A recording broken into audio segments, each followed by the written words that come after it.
your children and those who will come after you. Before I go there, let me tell you what we owe you as the older generation. Our responsibility to you. We have our responsibility first, whenever it is possible, to support you to succeed. We have a responsibility as the older generation to support you so that you can have a good education. And when you finish your education, you can have an opportunity to earn a living and be a productive member of the society. You cannot do that to yourself. It is the older people who are in charge of various decision-making and policy-making positions now to make sure that we make the right policies, we make the right decisions that help you have a good education. And when you finish your education journey, you can have an income or employment generating opportunity. We owe you a better country. We owe you the responsibility of managing the resources available in our country so that our country's economy continue expanding, so that we don't shrink the economy and leave behind an economy that cannot support jobs and income opportunities for young people. And therefore, when you are speaking to us, when young people are making suggestions of how they would want us, especially those in positions of responsibility, to behave, when you talk to us to make sure that the resources of the country are managed sustainably so that we can pass a better country to you, we hear you, we understand you, and you are absolutely right. You are squarely right. You need to continue demanding a better country, better governance. You need to continue insisting on the need of public officials not to use their offices to steal resources that could be used or that are supposed to be used for purposes of delivery of public services, including education, health, roads, and the other things that we need to grow our economy. Comrades, power. Comrades, power. So when young people insist on a better country, I want to say on behalf of government, we hear you and we understand. And we not only understand you, we agree with you that we need to make our country better.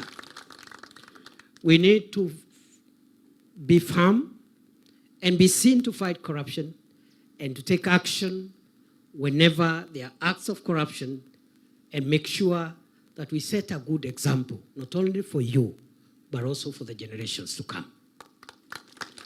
So we have a responsibility to you.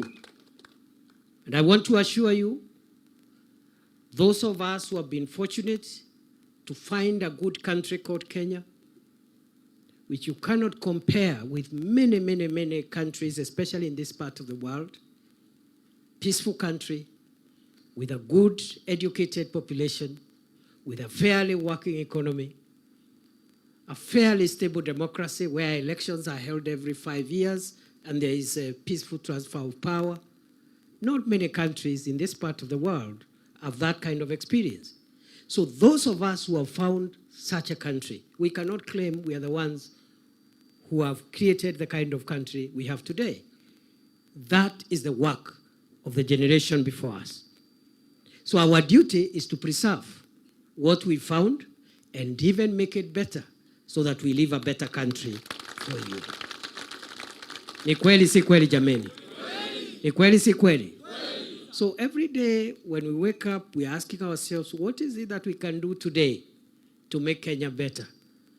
How do we abstain from taking part in things that could destroy Kenya's stability, progress, and economic well-being?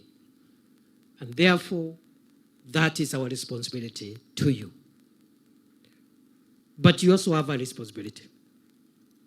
Your responsibility, good people, great sons and daughters of Kenya, is to make sure that the hope that the older generation have put on you as a younger person, more energetic, more educated, more exposed, more innovative, you use that trust and privilege well and conduct yourself like someone who is focused and someone who is conscious that the future of the nation and of the community depends on you. I therefore urge you to abstain from practices that could injure your education journey. I urge you to try and restrain yourself from making it impossible for you to be the kind of productive member of society we want you to become now and in the future.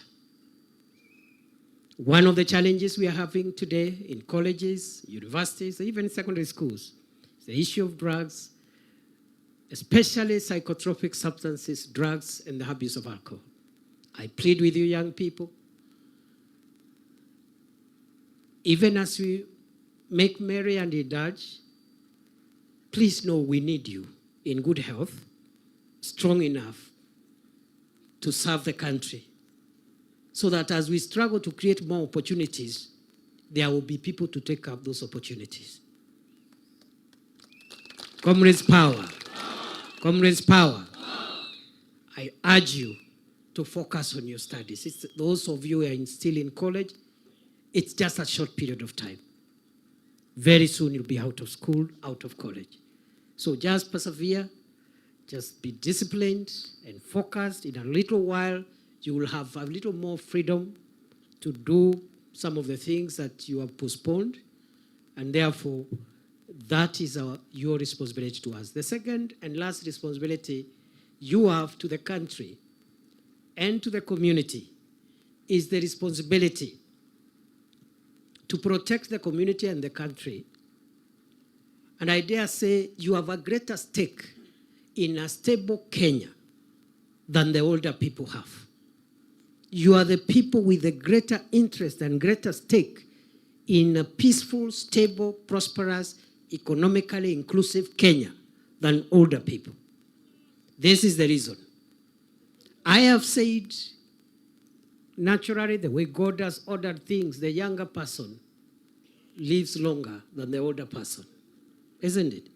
So you have a longer time on earth than some of the people who want to destroy Kenya, and they are already 70 years old, right?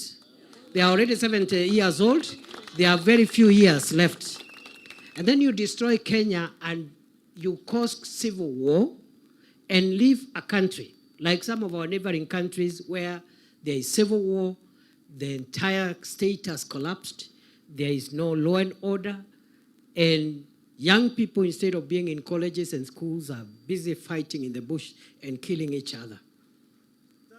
And therefore, I want you to know that you young people, you must insist on how we run the country, the parameters and principles upon which we run the country. You must be more focused and more serious than the older people.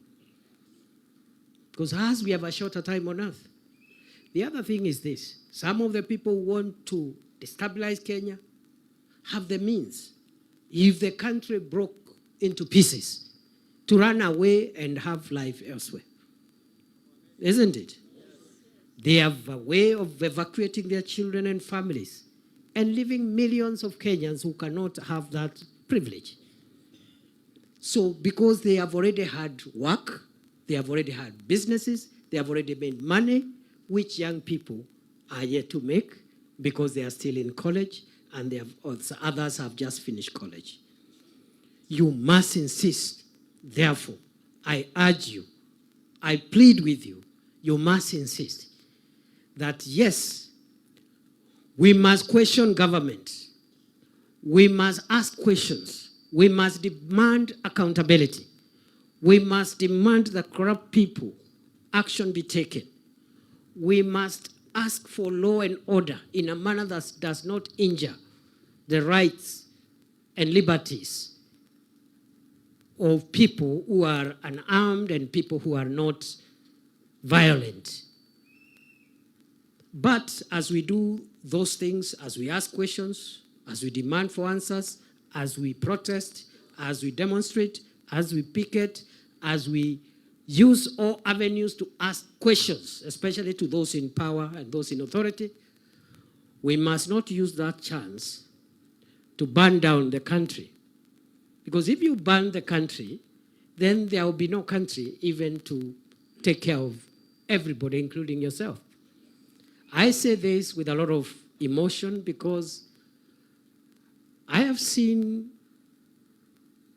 the last few weeks a few incidents, maybe not here in Tharaka Nithi, but in many parts of Kenya, including neighboring counties here in Meru, in Embu. And I have seen an otherwise important conversation about people asking questions about governance and the fight against corruption has been misused to destroy peace and stability, to loot property of passengers who are just innocent and they have nothing to do with government. They are just on transit from one point to another. And the people doing those muggings and robberies, they are saying it is because they don't like the government. But the person you're stealing from is not the president, is not the deputy president, is not a cabinet minister, is not a member of parliament. What is the connection between this innocent traveler and the things you want government to do? I have seen, with a lot of concern, destruction of investments and property. I know people, even in this region, who are self-made business people. They have little education, but they have worked so hard. They have invested, they have some businesses. But they are older people. They are almost now going to exit the stage.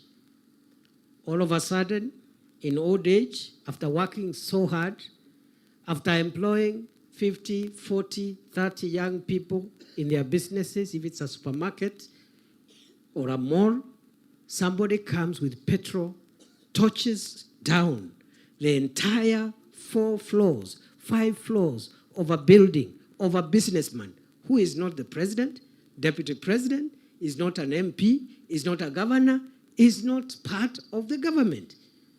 So young people must insist on the rules of engagement. That if we have questions, we will ask questions peacefully. And if you don't like a politician, the Constitution has modalities of dealing, of how citizens can deal with politicians who have not lived up to the expectations of the public. Isn't it? Yes. The election will come. Yes. Is it very far away? No. Yes, you just wait. If you don't like your MP, if you don't like your MCA, if you don't like the other person, you just vote and bring in the person you want. Comrades, power. Comrades, power.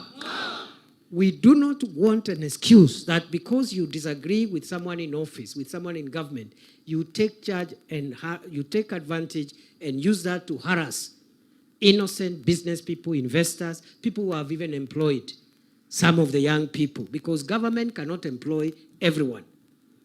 Isn't it? No country in the world is able to employ all the young people in the public service. Many of the job opportunities are created in the private sector. Through good policies by government, you enable the private sector to thrive so that if a business was employing 2 people, certain policies of government enable it to employ 5 people or 10 people going forward.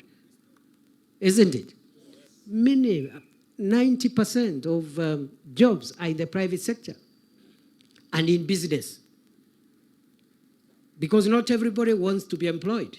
So long as there is the right environment for businesses, including small businesses, medium-sized businesses to grow, then the economy will prosper. There will be jobs and income opportunities for as many people, especially young people, as possible. So good people, the youth of Kenya, I'm just requesting you respectively to consider that you have a greater stake in this country than the older generation. And therefore, you must insist on two things. One, those you have entrusted with responsibility must be accountable to you. They make no mistake. We are not saying we excuse mediocrity, corruption, and bad behavior in leadership. We should not excuse it.